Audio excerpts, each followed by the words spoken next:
Bonjour à toutes et bienvenue dans ce nouveau podcast de Femmes à part dans lequel aujourd'hui nous allons parler de la mode amish.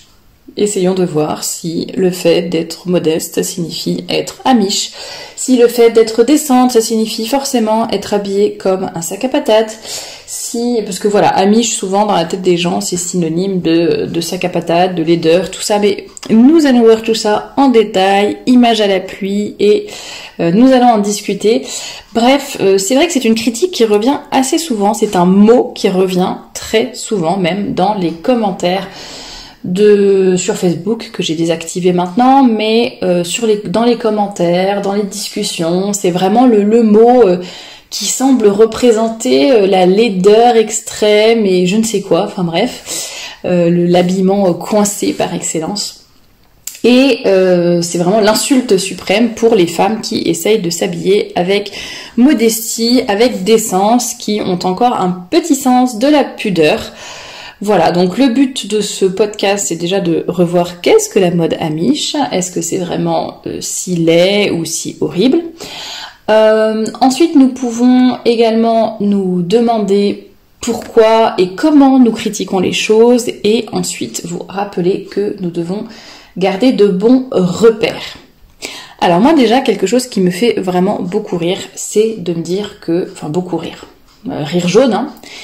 C'est de constater qu'il y a énormément de personnes qui sont enclines à critiquer de façon très virulente, très désagréable, très impolie et très catégorique la modestie, la décence, certaines formes de modestie, de décence, certaines représentations de modestie et de décence, certains choix vestimentaires. On est d'accord, chacun a aussi ses goûts. Ça n'est pas parce qu'on est décente qu'on est belle, ça n'est pas parce qu'on est modeste qu'on va être moderne en même temps. Donc on est bien d'accord, on peut évidemment émettre des critiques ou des conseils, ou dire que ça n'est pas notre goût, ou dire qu'il y a une faute de goût. Au contraire, ça peut arriver également. Mais ce que je veux souligner ici, c'est vraiment la capacité de certaines personnes à être extrêmement virulentes et catégoriques, pour critiquer cela.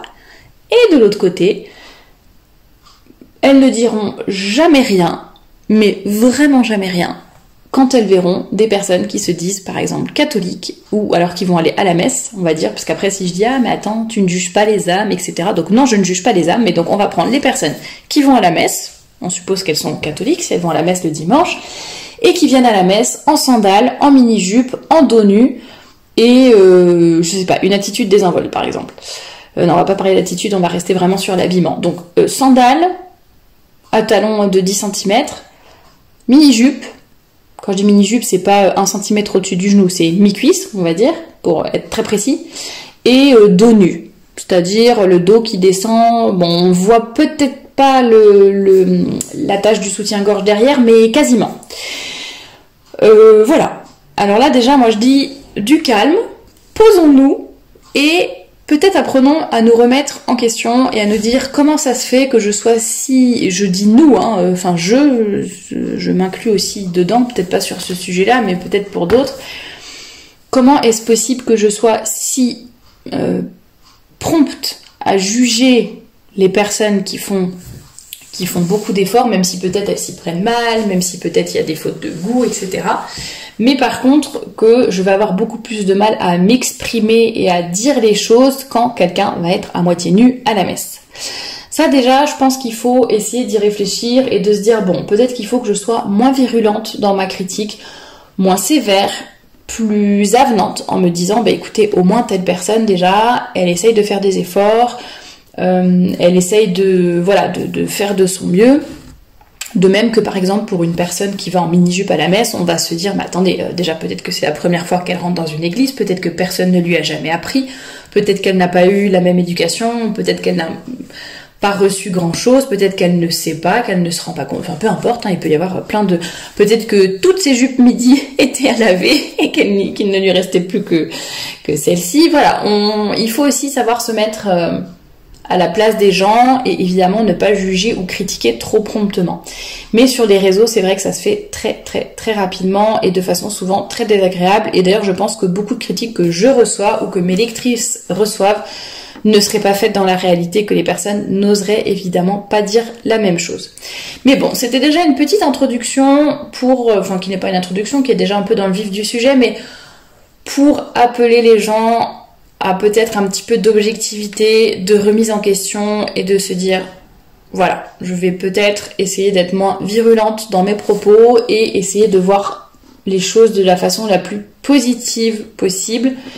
Et voilà, se dire par exemple, si on voit une femme qui n'est pas très bien habillée, qui, ok, elle est décente, mais par contre vraiment, voilà, on dirait un sac à patates, ou elle a mis 2 couleurs qui n'allaient pas du tout ensemble, elle les a mises ensemble, la coupe ne lui va pas, la grossit, la mincit, je ne sais pas quoi, enfin bon bref, il peut y avoir des choses qui objectivement ne vont pas, ou pourraient être mieux.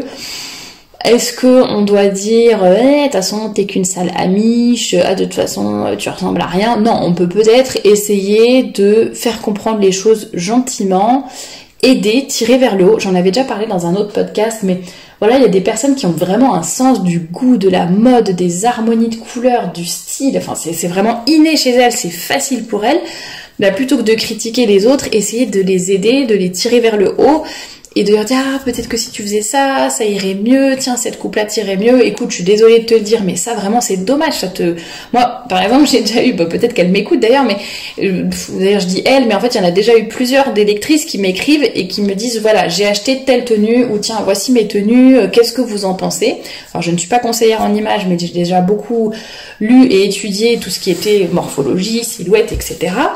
Et je vais pas montrer ces photos du coup pour qu'elles restent anonymes, mais elle m'avait envoyé une photo avant, enfin les photos d'avant je les connaissais, mais après elle m'avait renvoyé un montage avant mes conseils et après mes conseils, et sans avoir rien acheté, mais juste en agençant différemment 2-3 choses, et bien elle avait mis comme légende comment perdre, je sais plus ce qu'elle a mis, comment perdre 15 kilos en 5 minutes grâce au conseil de Femme à part, parce que c'était vraiment visuellement, c'est comme si elle avait maigri, alors que pas du tout, mais voilà. Et moi, je lui avais dit de façon très polie et gentille, je lui avais pas dit vous ressemblez à une amiche, allez vous rhabiller, c'est quoi ce truc-là, ça donne une mauvaise image de la modestie, de la décence, c'est pas ce qu'on veut faire, c'est pas comme ça que vous allez faire de l'apostolat. Bah non, pas du tout. Je lui ai conseillé, je lui ai dit vraiment là, c'est des choses mathématiques. Je lui ai dit écoutez, là c'est dommage, quand on vous voit, on a l'impression que vous avez des hanches hyper larges, alors que je sais que ça n'est pas le cas, donc peut-être que si vous faisiez ça et ça, mettez plutôt ça en haut, ça en bas, rentrez votre truc dans votre haut, dans votre jupe. Voilà, j'avais donné plusieurs conseils comme ça, et sans changer de garde-robe, bah voilà, elle avait réussi à faire quelque chose déjà de beaucoup mieux et de saillant pour elle, pour sa silhouette. Donc après, ça ne va pas à tout le monde, mais elle, ça lui allait. Et voilà, je pense qu'il faut respecter le rythme des gens et leur connaissance, leur capacité. D'ailleurs, je dis souvent, on a du mal quand on se voit dans le miroir, on sent qu'il y a quelque chose qui cloche, mais on ne sait pas quoi. C'est très dur d'être objectif sur soi-même, donc voilà, aidons les autres, mais d'une façon encourageante, et soyons source de bons conseils plutôt que de critiquer. De même que si une fille est très mal habillée à la messe, par exemple, ou je ne sais quoi, est-ce que, je ne sais pas, lui cracher dessus, détourner le regard ostensiblement, enfin lui montrer qu'on ne veut pas la voir, et je ne sais pas, lui lacérer, lui flageller les jambes ou les cuisses parce qu'on les voit. Bon, est-ce que ça va être vraiment la solution pour lui faire comprendre? Je ne pense pas. Après, selon les personnes, si on les connaît, si on ne les connaît pas, on peut faire réfléchir les gens et on peut les aider à cheminer tout doucement. Moi j'ai beaucoup d'exemples de personnes qui m'écrivent, et après c'était plus facile parce que c'est pas par commentaire, c'est vraiment une relation personnelle par mail. Ça ne sont pas les commentaires qu'on peut lâcher sans même y penser, sans même penser aux conséquences et à ce qu'on dit. Bref, et il y a des personnes avec qui je discute et qui ont un très beau cheminement, et pourtant au début elles n'étaient pas du tout d'accord avec tout, et puis je les laisse tranquilles. Enfin voilà, je suis pas en train de forcer qui que ce soit à faire quoi que ce soit, mais voilà, à force de discussion, etc. Bon bah voilà, chacun progresse. Donc je le redis, faisons vraiment attention à notre façon de critiquer. Alors pour revenir à la mode amish, dont il est souvent question dont il était souvent question dans les commentaires. J'ai regardé un peu, alors je vais vous mettre 2-3 photos en illustration. Alors, ce qui revient le plus souvent, alors je vais dire dans ce que j'ai tapé, j'ai tapé Amish Fashion dans Google, tout simplement. Donc première chose que je constate, c'est que sur la plupart des photos, la tête est couverte d'une espèce de petit bonnet. En tout cas, les cheveux sont cachés et la tête est couverte. Pas un chapeau, j'ai l'impression que c'est plus des hommes qui portent des chapeaux. D'ailleurs, je parlerai pas de... Du coup, là, je parle vraiment du côté féminin de cette mode. Mais voilà, c'est plutôt comme une espèce de petit bonnet dans lequel les cheveux sont cachés, ou alors les cheveux dépassent, mais c'est vraiment des longues tresses. Enfin, voilà, il n'y a pas de cheveux lâchés. Dans les couleurs, je constate qu'il y a beaucoup de noir, de bleu marine, de gris, de blanc, donc des choses très neutres et qui ne sont pas vraiment des couleurs. Voilà, le noir, c'est l'absence de couleurs. Enfin, voilà. Et quelques fleurs. J'ai quand même vu quelques motifs fleuris, mais vraiment très pastel et très léger. Enfin, limite, on ne voit presque pas que ce sont des fleurs tellement c'est léger. Des robes, alors de ce que j'ai vu, quasiment toujours des robes longues jusqu'aux chevilles, pas qui traînent par terre, mais voilà, un peu longueur cheville. Des grosses chaussures plutôt, ou alors comme des chaussures un peu de marche, quoi, je dirais. Mais bon, ça c'est peut-être pas partout, hein, c'est les photos que j'ai vues. Quasiment tout le temps des tabliers, ça j'aime beaucoup ça. Des tabliers, c'est vrai que dans les tâches qu'on fait au quotidien, je trouve que ça aide vraiment beaucoup, pas que pour cuisiner, mais même si vous allez dans votre potager ou peu importe, c'est vrai que ça vous protège et tout. J'ai l'impression, mais alors ça vraiment c'est qu'une impression par les photos, mais on dirait que c'est plutôt des robes en matière naturelle, du lin ou des choses comme ça, mais alors après c'est vraiment juste mon impression, je n'en sais rien. Si vous vous y connaissez en mode Amish, n'hésitez pas à compléter ce que je dis en commentaire. Donc des robes comme je disais qui sont, donc évidemment pas de pantalon pour les femmes, j'ai l'impression que c'est des robes et pas des jupes, mais peut-être que ça c'est pas une règle pour tous. Donc longues comme je le disais, plutôt ample, en tout cas pas de choses moulantes ni quoi que ce soit. Bon, ok. Les chaussures, j'en ai parlé. Voilà, bon, c'est un peu ce que j'ai, on va dire, les caractéristiques que j'ai vues sur quasiment toutes les photos que j'ai vues. On voit donc beaucoup de simplicité, ça c'est sûr. Il n'y a pas de fioritures, il n'y a pas je sais pas, de gros détails, de choses qui attirent le regard, ouais, vraiment pas de fioritures. C'est vraiment la simplicité. La modestie, la décence, ça je pense que c'est assez clair. Et là c'est le côté qui me plaît moins, c'est une certaine uniformisation. C'est-à-dire qu'il n'y a quasiment aucune variété. Vous voyez, en quelques mots, je vous ai résumé tout ce qui existe chez eux, en tout cas d'après les photos que j'ai vues. Après je pense que ça dépend peut-être des communautés, etc. Mais voilà, c'est ce que j'ai vu. Donc une certaine uniformisation presque. Donc oui, les Amish, c'est un style vestimentaire décent et modeste. Par contre, on ne peut pas dire que ce soit moderne, dans le sens il n'y a rien qui soit réellement à la mode, on peut dire ça. Par contre, c'est quand même un petit peu intemporel, j'allais dire, dans c'est saillant, c'est basique. Ça, c'est sûr, c'est pas très fun, mais en tout cas intemporel dans le sens où on n'est pas non plus face à des vêtements du Moyen-Âge ou de l'époque de la reine Victoria ou je ne sais quoi. Vous voyez ce que je veux dire? Ça n'est pas un déguisement. C'est vraiment, je pense que bon, à part le tablier, en imaginant qu'elles enlèvent le tablier, bon, c'est vrai qu'il y a le bonnet encore qui reste, mais à part ça, je veux dire, la robe en elle-même, par exemple, si vous connaissez la boutique Son des Flores ou Little Woman Atelier, je crois, c'est un peu ce style de robe quand même, très ample, en lin, matière naturelle, très ample, longue, très basique, assez basique finalement, bon, peut-être pas tous leurs modèles, hein, mais moi en tout cas j'aime beaucoup, mais vous voyez, c'est quand même intemporel d'une certaine façon. Ça n'est pas un déguisement, c'est très simple, ça c'est sûr, mais voilà. Et du coup, je trouve ça super dommage de critiquer comme si c'était des sacs à patates et des choses horribles. Moi, la seule chose à la limite que je pourrais reprocher, entre guillemets, c'est vraiment... Bon, alors déjà, le bonnet, je le trouve pas très beau. C'est pas tellement le fait de se couvrir la tête, ça ne me dérange pas. Mais le bonnet, j'avoue, je ne le trouve pas très beau. Pour le coup, ça peut faire un peu déguisement. C'est peut-être parce qu'on n'a plus l'habitude, mais voilà. On peut trouver d'autres choses pour se couvrir la tête, si on veut se couvrir la tête tous les jours, et qui soit, qui fasse moins... qui soit peut-être plus saillante que ce bonnet, bon. Et ce que je reproche surtout, en fait, c'est l'uniforme... Enfin, ce que je reproche, de mon point de vue, quoi, c'est vraiment l'uniformisation. Le fait que tout le monde est habillé pareil, ça manque un peu aussi évidemment de l'élégance, pas forcément, je pense que ça dépend un petit peu, mais ça manque peut-être de personnalité, de caractère, de couleur aussi. C'est sûr que là on a vraiment que des les couleurs les plus basiques de la garde-robe, noir, blanc, gris, bon, qui peuvent être saillantes pour beaucoup de personnes sûrement, mais pas pour toutes. Donc c'est sûr que ça manque un peu de couleurs, d'une variété de tons, d'imprimés, etc. Surtout par rapport aux couleurs plutôt que les imprimés d'ailleurs, mais voilà. Alors du coup moi ça me fait rire parce que quand on dit que ma collection ressemble à une collection de Amish, en fait juste par les couleurs non. Et rien que visuellement ça se voit tout de suite, la variété des longueurs aussi, des détails, vous voyez, vous trouverez jamais des festons, vous trouverez jamais les petits plis avec des manches 3/4, voilà, des cols bateaux encore moins. J'essaie de penser du coup au modèle des espèces de drapés sur la poitrine ou en bas de la robe, pas du tout. Enfin, donc vraiment rien à voir. Aussi, on m'a dit paysanne du XXe siècle. Alors, je sais pas si vous avez vu déjà des photos de paysannes mal apprêtées. Oui, mal apprêtées, parce que c'était quand même précisé. Mal apprêtées du XXe siècle. Bon, est-ce que vraiment, voilà, je ne crois pas que ces robes auraient été portées par des paysannes au XXe siècle. Mal apprêtées ou pas, ça n'est pas la question, mais non, je ne crois pas.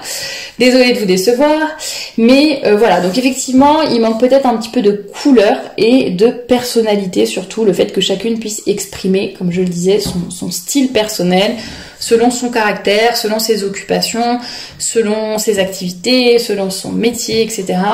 Voilà, là ça manque un petit peu beaucoup même, vraiment de personnalité et de coupes différentes aussi. Là vraiment toutes les coupes sont vraiment quasiment strictement identiques.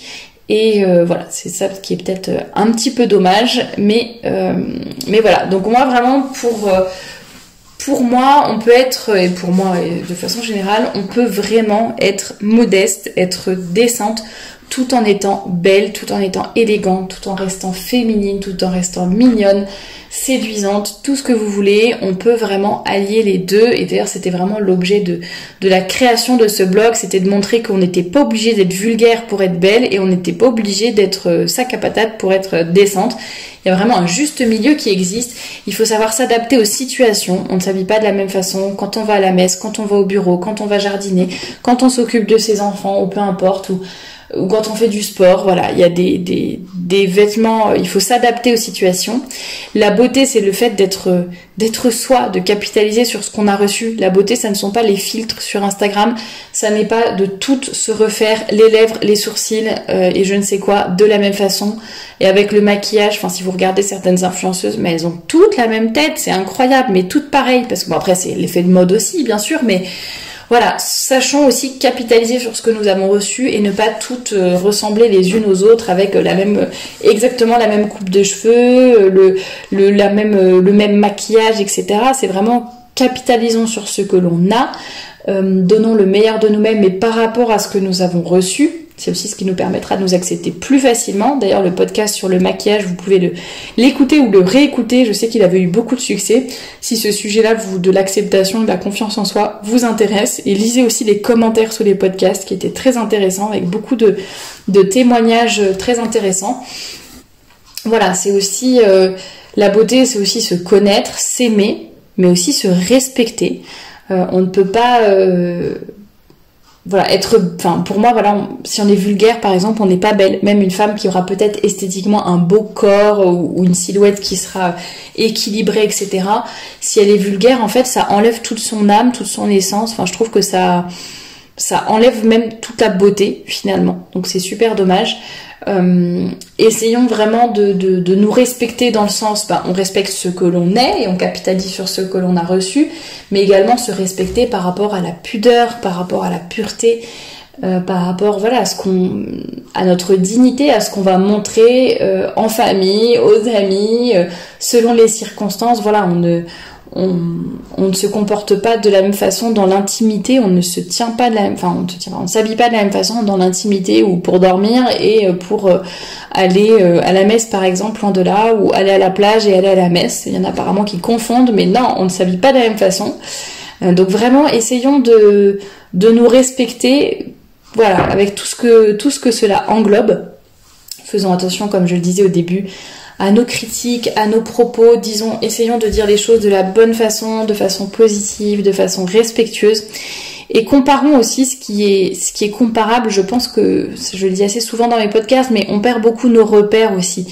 C'est-à-dire que on est tellement entouré de nudité et de vulgarité partout, qu'on a tendance, et moi c'est une tendance que j'avais avant de commencer Femme à part d'ailleurs, je ne voulais surtout pas que l'on voie que j'étais catholique. Pour moi il fallait que je me fonde dans la masse, je ne voulais pas qu'on puisse me critiquer sur des critères extérieurs et qu'on puisse critiquer ma foi sur des critères extérieurs. Donc pour moi ça ne devait pas se voir dans mon apparence, ça devait se voir à la limite dans mon comportement, pourquoi pas, et encore c'était, du coup forcément ça l'un dans l'autre. Après, finalement, on essaie de se cacher d'une certaine façon. Et on n'ose plus trop témoigner, on n'ose plus tellement faire de l'apostolat parce qu'on est dans cette démarche de se dire il faut pas que ça se voit, il faut pas que ma foi soit affichée, alors que non, mais ça devrait... Alors, je vais pas dire prenez des bannières et des choses tous les jours, mais... Et ne dites pas à tout va forcément que vous êtes catholique, ça n'est pas ça le point, mais c'est vraiment, essayons de... Voilà, on assume qui on est, on assume notre foi, on assume nos valeurs. Si on n'a pas la foi, ben vous avez sûrement d'autres valeurs que vous assumez, que vous voulez partager et dont vous voulez faire la promotion, entre guillemets, d'une certaine manière, que vous voulez assumer pleinement en tout cas.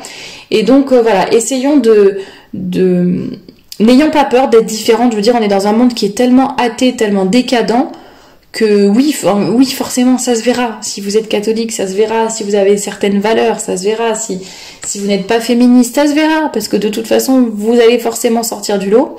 Et quand je parlais des repères que nous perdons, moi je vois beaucoup de jeunes filles que je connais, hein, qui sont soit des filles que j'ai gardées quand j'étais plus jeune, soit en babysitting, soit voilà des filles d'amis ou quoi que ce soit, qui sur les réseaux sociaux, je suis désolée, mais se comportent et se déshabillent, enfin les photos qu'elles postent sont vraiment des photos presque de prostituées, c'est triste à dire mais c'est comme ça, dans leur tenue, enfin dans leur j'allais dire dans leur détenue, dans leur manque d'habillement, enfin voilà, elles ont à peine 5% de leur corps qui est couvert, elles sont, non seulement c'est ça, mais en plus c'est des des attitudes, quoi, enfin des poses lascives, vulgaires, provocantes et tout ce qu'on veut. Là, ça n'est pas une question de centimètres, hein, c'est vraiment bien pire que ça. Bref, et forcément, si on est entouré de choses pareilles, de photos pareilles, même dans les milieux, entre guillemets, les milieux soi-disant bien et soi-disant catho, mais forcément, après, on va se dire, non mais attends, c'est bon, on va pas, Thérèse, elle va pas râler, nous embêter avec nos centimètres, avec les robes midi, avec les robes maxi, avec les décolletés, avec ceci, cela, en fait, voilà, le bon Dieu ne change pas, le monde change, mais le bon Dieu ne change pas, et si vous me trouvez trop sévère, écoutez, c'est pas moi qui le dis, c'est Notre-Dame à Fatima. Peut-être que vous trouvez que Notre-Dame exagère, mais dans ces cas-là, je pense que il faudrait peut-être vous remettre en question aussi. Notre-Dame n'exagère pas, c'est Notre-Dame, c'est la créature la plus parfaite, donc la plus parfaite, donc il n'y a pas de... Elle n'exagère pas, et si elle-même, à Fatima, a dit « Viendront des modes qui offenseront notre Seigneur, mais n'oubliez pas que le monde change, mais notre Seigneur est toujours le même et ne change pas », voilà, ça ne veut pas dire qu'il ne faut pas être à la mode, ça ne veut pas dire qu'il ne faut pas, être moderne, etc. dans sa façon de s'habiller, être jolie, mais tout simplement garder les valeurs immuables de pudeur, de décence, de modestie, de beauté, d'apostolat, de témoignage, de reflet de l'amour de Dieu et de la beauté de Dieu qui doit se refléter à travers nous aussi. Voilà pour tout ce que je voulais vous dire dans ce podcast. Donc peut-être que voilà, ça vous fera réfléchir à cette soi-disant insulte d'être amiche. Moi personnellement, je ne le prends pas si mal que ça. Alors je ne me mettrai pas à la mode amiche moi-même, mais je trouve que franchement, il y a bien pire. Que ce soit en matière de mode modeste ou au contraire dans l'autre sens de mode vulgaire. Donc honnêtement, amiche, oui, c'est peut-être un peu simple. Oui, il y a une certaine uniformisation avec laquelle je ne suis pas d'accord. Oui, j'aime pas les bonnets qu'ils portent, mais franchement, voilà, comme je le disais, il y a pire. Et bien évidemment, je suis pas en train de vous dire de vous habiller comme ça. Mais ce que je voulais dire, c'est que réfléchissez à vos insultes, réfléchissez à vos critiques et surtout essayons, je dis réfléchissez à vos insultes, mais réfléchissons, essayons, je m'inclus, essayons de nous remettre en question, de faire attention à nos repères, à nos points de comparaison et essayons vraiment de toujours nous tirer vers le haut, de toujours prendre en considération le cheminement des gens, l'endroit où ils en sont. Ça n'empêche pas de dire les choses, mais il y a façon et façon de s'exprimer, de dire les choses, d'émettre une critique, une recommandation, un conseil. J'en avais parlé dans mon podcast sur les critiques, donc je ne m'étends pas là-dessus. Je vous mettrai le lien en barre d'infos si ça vous intéresse de l'écouter. Il avait eu beaucoup de succès aussi. Mais voilà, pour ce que je voulais vous dire, n'hésitez pas à compléter, à me donner votre avis en commentaire. Je pense que ce podcast ne va pas être très populaire. Enfin, ce sujet, je veux dire, n'aura peut-être pas beaucoup de succès où vous allez vraiment halluciner de ce que je dis. Je n'en sais rien, mais justement, dites-moi en commentaire ce que vous pensez. J'espère m'être bien exprimée, avoir bien fait passer mon message et qu'il ne sera pas compris de travers. En tout cas, n'hésitez pas à poster vos avis en commentaire, à vous abonner à la chaîne pour ne rien manquer. Et moi, je vous dis à très bientôt pour une prochaine vidéo.